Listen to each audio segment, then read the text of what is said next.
नमस्कार मित्रों, आज हम श्री रामकृष्ण वचनामृत में जानेंगे कि संसार में किस तरह रहना चाहिए। क्या ब्रह्म ज्ञान होने के बाद गुरु और शिष्य का भेद मिट जाता है? इसके साथ ही निषाद राज गुह की कथा भी हम सुनेंगे। कृपया ध्यान से सुने और श्रद्धापूर्वक सुने। तो आइए चलते हैं श्री रामकृष्ण वचनामृत रूपी इस वट वृक्ष के तले। परिच्छेद 60।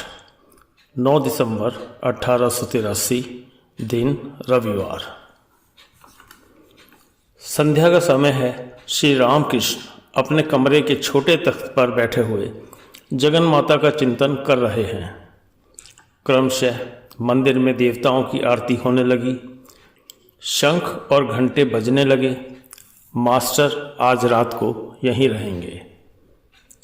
कुछ देर बाद श्री रामकृष्ण ने मास्टर से भक्तमाल पढ़कर सुनाने के लिए कहा। मास्टर पढ़ रहे हैं। भक्तमाल यह बंगला का भक्तमाल है, छंदोबद्ध है। इसका हिंदी अनुवाद किया गया है। मास्टर पढ़ रहे हैं। जयमल नाम के एक शुद्ध चित्त राजा थे। भगवान श्री कृष्ण पर उनकी अचल प्रीति थी। नवधा भक्ति के यजन में वे इतने दृढ़ निष्ठ थे कि पत्थर पर खींची हुई रेखा की तरह उसका ह्रास न हो पाता था। वे जिस विग्रह का पूजन करते थे उसका नाम श्यामल सुंदर था। श्यामल सुंदर को छोड़ वे और अन्य किसी देवी देवता को मानो जानते ही न थे। उन्हीं पर उनका चित्त लगा रहता था। सदा दृढ़ नियमों से वे 10 दंड दिन चढ़ते तक उस मूर्ति को पूजा किया करते थे। अपने पूजन में वे इतने दृढ़ निश्चयी थे कि चाहे राज्य और धन का नाश हो जाए, चाहे वज्रपात ही, तथापि पूजा के समय किसी दूसरी ओर ध्यान न देते थे। इस बात की खबर उनके एक दूसरे प्रतिस्पर्धी राजा के पास पहुंची। उसने सोचा, यह तो शत्रु को पराजित करने का एक उत्तम उपाय हाथ आया। जिस समय राजा जयमल पूजन के लिए बैठे थे, उसी समय उसने उनके राज्य पर आक्रमण कर युद्ध की घोषणा कर दी। राजा की आज्ञा बिना सेना युद्ध नहीं कर सकती। अतः राजा जयमल की सेना उनकी आज्ञा की राह देखती रही। तब तक शत्रुओं ने उनका किला घेर लिया। तथापि इन्होंने उस समय युद्ध की ओर ध्यान ही नहीं दिया। निरुद्वेग होकर पूजन करते रहे। इनकी माता सिर पटकती हुई पास आकर उच्च स्वर में रोदन करने लगी। विलाप करते हुए उसने कहा कि अब जल्दी उठो, नहीं तो सब कुछ चला जाएगा। तुम तो ऐसे हो कि तुम्हारा इधर ध्यान ही नहीं है। शत्रु चढ़ाया, अब किला तोड़ना ही चाहता है। महाराज जयमल ने कहा, माता तुम क्यों दुख कर रही हो? जिसने ये राजपाट दिया है वह अगर छीन ले तो हमारा इसमें क्या? और अगर वह हमारी रक्षा करे तो वह शक्ति किसमें है जो हमसे यह ले सके? अतएव हम लोगों का उद्यम तो व्यर्थ ही है। इधर श्यामल सुंदर ने घोड़े पर सवार होकर अस्त्र शस्त्र लेकर युद्ध की तैयारी कर दी। अकेले ही भक्त के शत्रुओं का संहार करके घोड़े को अपने मंदिर के पास बांधकर श्यामल सुंदर जहां के तहां हो रहे। पूजा अर्चना समाप्त होने पर राजा जयमल बाहर आकर देखते हैं कि सामने उनका घोड़ा पसीने से तर हो हांफता खड़ा है। वे पूछने लगे, मेरे घोड़े पर कौन सवार हुआ और इसे यहाँ बांध गया? सभी कहने लगे, यह तो हम कुछ भी नहीं जानते। राजा के मन में संदेह हुआ और यही सोचते हुए वे सेना सहित युद्ध भूमि की ओर बढ़े। जाकर उन्होंने देखा कि सारी शत्रु सेना रणभूमि में लौट रही है। केवल शत्रु पक्ष का राजा भर बचा है। विस्मित होकर राजा जयमल इसका कारण पूछने लगे। इतने में वह प्रतिस्पर्धी राजा उनके समीप आया और हाथ जोड़कर विनती करने लगा। वह बोला, आपके एक सिपाही ने अकेले ही इतना आश्चर्यजनक युद्ध किया कि उनके सामने कोई टिक न सका। वह अवश्य ही त्रिलोक विजयी है। महाराज, मैं आपका धन या राज्य नहीं चाहता, बल्कि आप चलकर मेरा भी राज्य ले लें। परंतु मुझे आप इतना बताइए कि वह सांवला सिपाही कौन था। केवल एक बार दर्शन देकर उसने मेरा मन हर लिया। जयमल को समझने में देर न लगी कि यह सब श्यामल सुंदर जी का ही खेल है। यह मर्म जानते ही प्रतिद्वंद्वी राजा जयमल के चरण पकड़ स्तव करने लगे और कहने लगे कि जिनके कारण मुझ पर कृष्ण की कृपा हुई, उन आपके चरणों में मैं शरण लेता हूँ। कृपा कीजिए कि वह श्यामल सिपाही मुझे स्वीकार करे। पाठ समाप्त होते ही श्री रामकृष्ण मास्टर के साथ बात कर रहे हैं। श्री रामकृष्ण, इन बातों पर तुम्हारा विश्वास होता है? घोड़े पर सवार होकर उन्होंने सेना नाश किया था।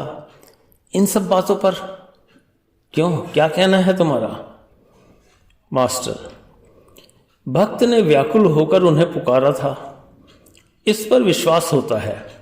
श्री भगवान को उसने ठीक ठीक सवार करते देखा था या नहीं, यह सब समझ में नहीं आता। वे सवार होकर आ सकते हैं, परंतु उन लोगों ने उन्हें ठीक ठीक देखा था या नहीं, इस पर विश्वास नहीं जमता। श्री रामकृष्ण बोले, पुस्तक में भक्तों की अच्छी कथाएं लिखी हैं, परंतु हैं सब एक ही ढर्रे की। जिनका दूसरा मत है उनकी निंदा लिखी है। दूसरे दिन सुबह को बगीचे में खड़े हुए श्री रामकृष्ण वार्तालाप कर रहे हैं। मणि कहते हैं, तो मैं यहाँ आकर रहूँगा। श्री रामकृष्ण, अच्छा, तुम लोग तो इतना आया करते हो, इसके क्या मानी है? साधु को लोग ज़्यादा से ज़्यादा एक बार आकर देख जाते हैं, तुम इतना आते हो, इसके क्या मानी है? अंतरंग न होते तो क्या आते? अंतरंग अर्थात आत्मीय, अपना आदमी, जैसे पिता पुत्र भाई बहन, सब बातें मैं नहीं कहता, नहीं तो फिर क्यों आओगे? शुकदेव ब्रह्म ज्ञान पाने के लिए राजा जनक के पास गए थे। राजा जनक ने कहा, पहले दक्षिणा दो। शुकदेव ने कहा, जब तक उपदेश नहीं मिल जाता तब तक मैं कैसे दक्षिणा दूं? इस पर जनक ने हंसते हुए कहा, तुम्हें ब्रह्म ज्ञान हो जाने पर फिर गुरु और शिष्य का भेद थोड़े ही रह जाएगा, इसीलिए हमने पहले दक्षिणा की बात कही है। परिच्छेद 61। आज अगहन की पूर्णिमा और संक्रांति है।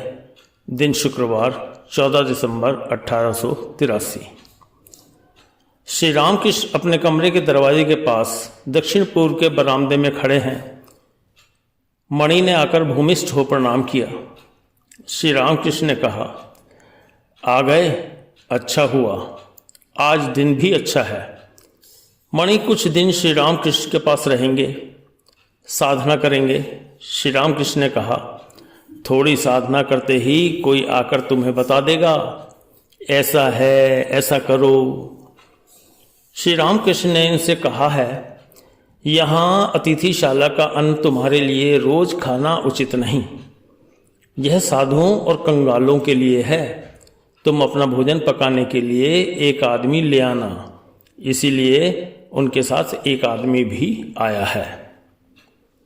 उनका भोजन कहाँ पकाया जाएगा, इसकी व्यवस्था कर दी गई। रामलाल अध्यात्म रामायण पढ़ रहे हैं और श्री रामकृष्ण सुन रहे हैं। मणि भी बैठे हुए सुन रहे हैं। श्री रामचंद्र जी सीता जी से विवाह करके अयोध्या लौट रहे हैं। रास्ते में परशुराम से भेंट हुई। श्री रामचंद्र ने शिव का धनुष तोड़ डाला है। यह सुनकर परशुराम रास्ते में बड़ा गुलगपाड़ा मचाने लगे। मारे भय के दशरथ के होश ही उड़ गए। परशुराम ने एक दूसरा धनुष राम को देकर उस पर उन्हें गुण चढ़ा देने के लिए कहा। राम ने कुछ मुस्कुराकर बाएं हाथ से धनुष लेकर गुण चढ़ाकर उसमें टंकार किया। शरासन में शर योजना करके परशुराम से उन्होंने कहा, अब यह बाण कहाँ छोड़ूं, कहो। परशुराम का दर्प चूर्ण हो गया। वे श्री रामचंद्र को परब्रह्म कहकर उनकी स्तुति करने लगे। परशुराम की स्तुति सुनते ही सुनते श्री रामकृष्ण को भावावेश हो गया। रह रहकर राम राम का नाम मधुर स्वर में उच्चारण कर रहे हैं। श्री रामकृष्ण रामलाल से, रामलाल जरा गुह निषाद की कथा तो सुनाओ। रामलाल भक्तमाल से सुनाते रहे। श्री रामचंद्र जी जब पिता की सत्य रक्षा के लिए वन गए थे, तब उन्हें देखकर निषाद राज को बड़ा आश्चर्य हुआ। उनके नेत्रों से अश्रु की धारा बहने लगी, गला रुंध आया और वे काठ की बनी पुतली की तरह निस्पंद होकर अनिमेष दृष्टि से एकटक देखते रहे। धीरे धीरे उन्होंने श्री रामचंद्र के पास आकर कहा, आप हमारे घर चलें। श्री रामचंद्र ने उन्हें मित्र कहकर अपने आलिंगन से लगा लिया। निषाद ने आत्मसमर्पण करते हुए कहा, आप मेरे मित्र हुए तो मैं भी आपको अपने प्राणों के साथ अपनी देह समर्पित करता हूँ। आप ही मेरे प्राण, धन, राज्य हैं। आप ही मेरी भक्ति मुक्ति हैं। आप मेरे सर्वस्व हैं। आपके चरणों में मैं देह समर्पण करता हूँ। श्री रामचंद्र 14 साल वन में रहेंगे और जटा वलकल धारण करेंगे। यह सुनकर निषाद ने भी जटा वलकल धारण कर लिया। फल मूल छोड़कर अन्य कोई भोजन उन्होंने नहीं किया। 14 साल के बाद भी श्री रामचंद्र नहीं आ रहे हैं। यह देख गुह अग्नि प्रवेश करने जा रहे थे। इसी समय हनुमान जी ने आकर संवाद दिया। खबर पाकर ग्रह आनंद सागर में मग्न हो गए। श्री रामचंद्र और सीता माई पुष्पक विमान पर आकर उपस्थित हो गए। भक्त वत्सल रामचंद्र ने प्रिय भक्त गुह को देखते ही दृढ़ आलिंगन में बांध हृदय से लगा लिया। दोनों की देह आंसुओं से तर हो गई। निषाद राज गुह धन्य हो गए। चारों ओर उनका जय जयकार होने लगा। भोजन के बाद श्री राम कृष्ण थोड़ा आराम कर रहे हैं। मास्टर पास बैठे हैं। इसी समय श्याम डॉक्टर तथा और भी कुछ आदमी आए। श्री राम कृष्ण उठकर बैठ गए और बातचीत करने लगे। श्री राम कृष्ण, बात यह नहीं कि कर्म बराबर करते ही जाना पड़े।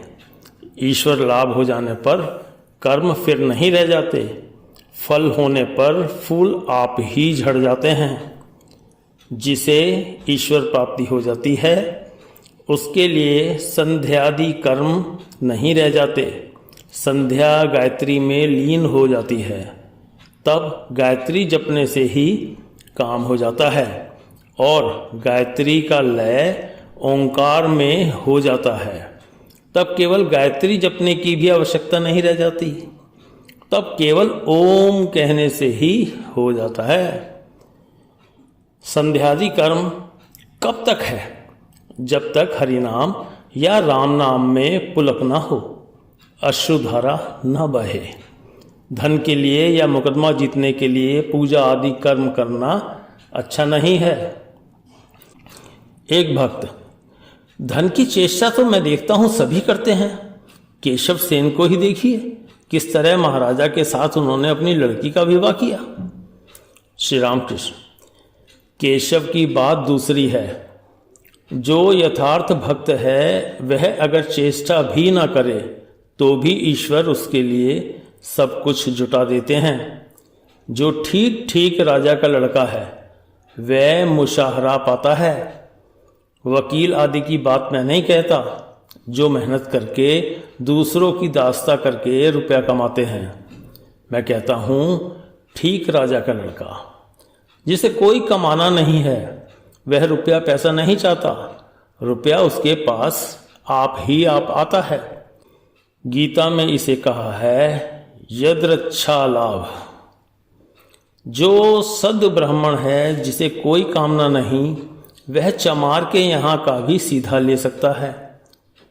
यदृच्छा लाभ, वह कामना नहीं करता, उसके पास प्राप्ति आप ही आती है। एक भक्त, अच्छा महाराज, संसार में किस तरह रहना चाहिए? श्री रामकृष्ण, पांकाल मछली की तरह रहना चाहिए। संसार से दूर निर्जन में जाकर कभी कभी ईश्वर चिंतन करने पर उनमें भक्ति होती है, तब निर्लिप्त होकर संसार में रह सकोगे। पांकाल मछली कीच के भीतर रहती है, फिर भी कीच उसकी देह में नहीं लगती। इस तरह का आदमी अनासक्त होकर संसार में रहता है।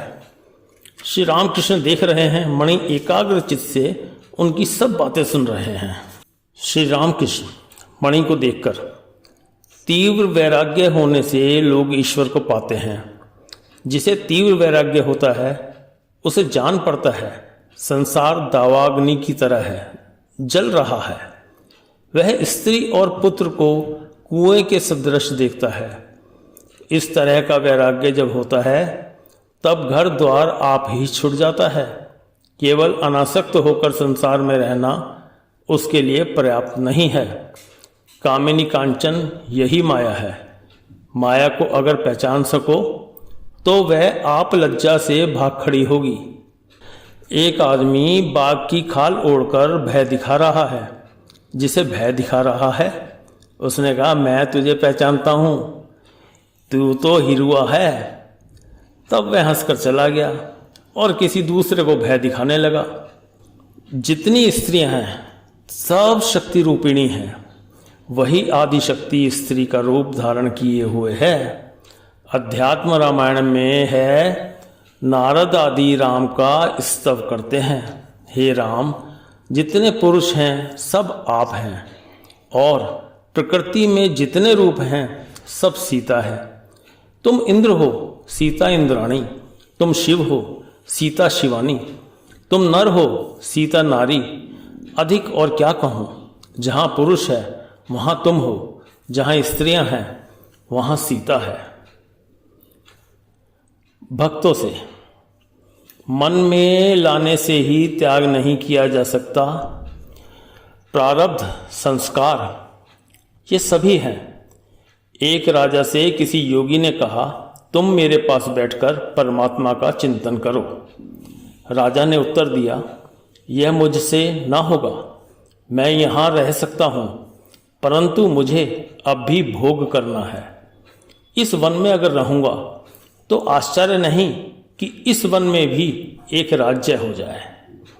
मेरा भोग अभी बाकी है। नटवर पांजा जब बच्चा था इस बगीचे में जानवर चराता था, परंतु उसके भाग्य में एक बहुत बड़ा भोग था। इसीलिए तो इस समय अंडी का कारखाना खोलकर इतना रुपया इकट्ठा किया है। आलम बाजार में अंडी का रोजगार खूब चला रहा है। एक मत में है स्त्री लेकर साधना करना। कर्ता भजा संप्रदाय की स्त्रियों के बीच में एक बार एक आदमी मुझे ले गया था। वे सब मेरे पास आकर बैठ गईं। मैं जब उन्हें माँ माँ कहने लगा तब वे आपस में कहने लगीं, ये प्रवर्तक है, अभी घाट की पहचान इनको नहीं हुई। उन लोगों के मत में कच्ची अवस्था को प्रवर्तक कहते हैं, उसके बाद साधक, उसके बाद सिद्ध, और फिर सिद्ध का सिद्ध। एक स्त्री वैष्णव चरण के पास आकर बैठी। वैष्णव चरण से पूछने पर उन्होंने कहा, इसका बालिका भाव है। स्त्री भाव से शीघ्र पतन होता है। मातृभाव शुद्ध भाव है। कांसारी पाड़ा के भक्तगण उठ पड़े। कहा, तो अब हम लोग चलें, काली माई तथा और देवों के दर्शन करेंगे। शेष क्रमशः।